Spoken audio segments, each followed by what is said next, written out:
শান্তিপুরের আগমেশ্বরী কালী পুজো 4 শতকের ঐতিহ্য। প্রায় 400 বছর আগে শান্তিপুরে শুরু হয়েছিল মা আগমেশ্বরীর পুজো। প্রতিষ্ঠাতা ছিলেন সার্বভৌম আগম বাগীশ। প্রখ্যাত তন্ত্রসাধক ও পণ্ডিত কৃষ্ণানন্দ আগম বাগীশের প্রপৌত্র।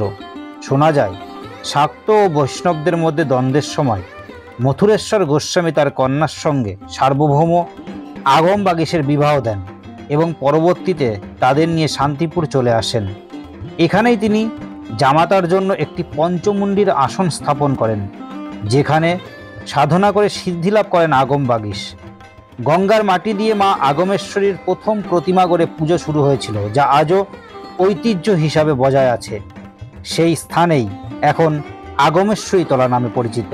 আমাদের এখানে যে ইতিহাস, সেটা হচ্ছে আমাদের বড় গোস্বামী বাড়ির যিনি ছিলেন অদ্বৈতাচার্যের প্রপৌত্র মথুরেশ গোস্বামী তার কন্যার বিবাহ দেন নবদ্বীপে কৃষ্ণানন্দ আগম বাগীশের নাতির সাথে। তার নাম হচ্ছে সার্বভৌম রত্নগর্ভ আগম বাগীশ। তা সেই সময় শাক্ত আর বৈষ্ণবদের মধ্যে একটা বিরোধ ছিল। সেই বিরোধ মেটাতে আমাদের বড় গোস্বামী বাড়ির মথুরেশ গোস্বামী মেয়ে এবং জামাইকে শান্তিপুরে এনে রাখে। তা জামাইকে, যেহেতু জামাই তন্ত্র সাধনা করতেন সেই সময়, ওনারা শাক্ত ছিলেন, তা উনি এই জায়গাটা তখন ওনার জামাইকে দেন তন্ত্র সাধনা করার জন্য।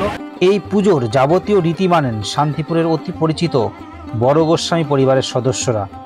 দুর্গাপূজার সময় দশমীতে মাকে সিঁদুর দিয়ে পূজা করা হয় এবং কোজাগরী লক্ষ্মী পুজোয় পালিত হয় পাট খিলান। তারপর শুরু হয় প্রতিমা নির্মাণ। দীপান্বিতা কালী পুজোর রাতে হয় চক্ষুদান ও তন্ত্র মতে মূল পূজা।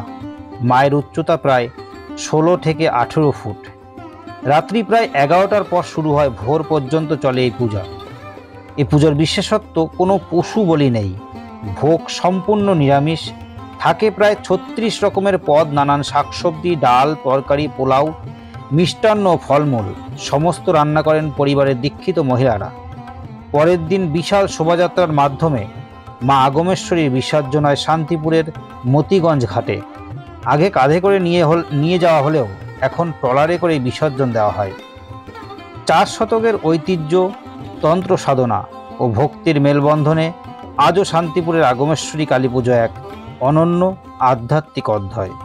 Bureau report, NE Bangla digital.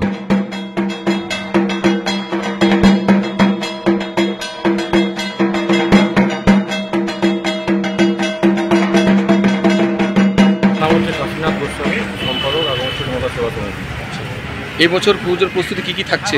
পুজোর প্রস্তুতিতে যেরকম নর্মালি থাকে সবই থাকছে। মায়ের এক ভোগের পরিমাণ এবছর 14 কুইন্টাল।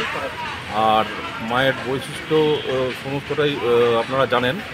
আর 36 রকমের ব্যঞ্জন সহকারে মায়ের ভোগ আমরা দিয়ে থাকি। 14 কুইন্টাল কী থাকছে? 14 কুইন্টাল পোলাও ভোগ, এছাড়া আর কিছু? আর মায়ের যে মূল ভোগ হয় সেখানে 36 রকমের ব্যঞ্জন সহকারে মায়ের ভোগ দেওয়া হয়। এখনও পর্যন্ত কতটা প্রস্তুতি নিয়েছেন? পুজো প্রস্তুতি চলছে, সমস্তটাই হচ্ছে। মাতৃ প্রতিমা নির্মাণ হচ্ছে, আপনারা দেখতে পাচ্ছেন, সমস্তটা চলছে। এই দর্শনার্থীদের কেমন ভিড় লক্ষ্য করা যায়? মোটামুটি আনুমানিক লক্ষাধিক সমাগম তো হয়ই। শান্তিপুর সারা ভারতবর্ষের ভক্তবৃন্দরা এখানে আসেন পূজা দেওয়ার জন্য মাকে।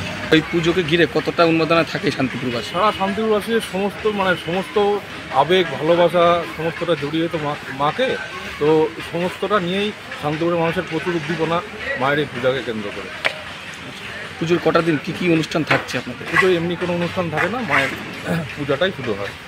ইতিহাসটা কি রয়েছে দেবী আরাধনায়? আমাদের এখানে যে ইতিহাস, সেটা হচ্ছে আমাদের বড় গোস্বামী বাড়ির যিনি ছিলেন অদ্বৈতাচার্যের প্রপৌত্র মথুরেশ গোস্বামী তার কন্যার বিবাহ দেন নবদ্বীপে কৃষ্ণানন্দ আগম বাগীশের নাতির সাথে।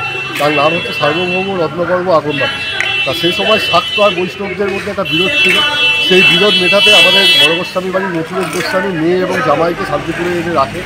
তা জামাইকে, যেহেতু জামাই তন্ত্র সাধনা করতেন সেই সময়, ওনারা শাক্ত ছিলেন, তা উনি এই জায়গাটা তখন ওনার জামাইকে দেন তন্ত্র সাধনা করার জন্য।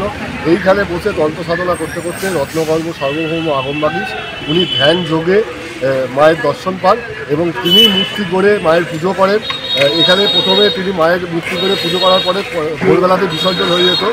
এখন সেই প্রথা মেনেই তার প্রথা অনুযায়ী আমাদের পুজো হয়। এখানে মায়ের পুজোর বসার আগে মায়ের চক্ষুদান হয়, মায়ের চক্ষুদানের পরেই মায়ের পূজায় বসা হয় এবং পূজা হওয়ার পরে পরের দিনই আমরা মায়ের বিসর্জন করে দিই।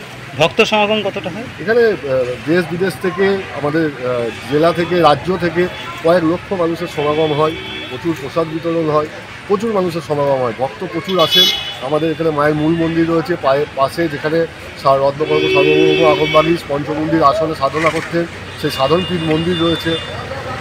সবটা মিলিয়ে তো প্রায় সময়ের অপেক্ষা। হ্যাঁ, দেবীর কাঠামো এখন প্রায় শেষের দিকে। হ্যাঁ, এখন পুজোর যে ব্যস্ততা এবং পুজোর যে প্রস্তুতি তা চরমে রয়েছে।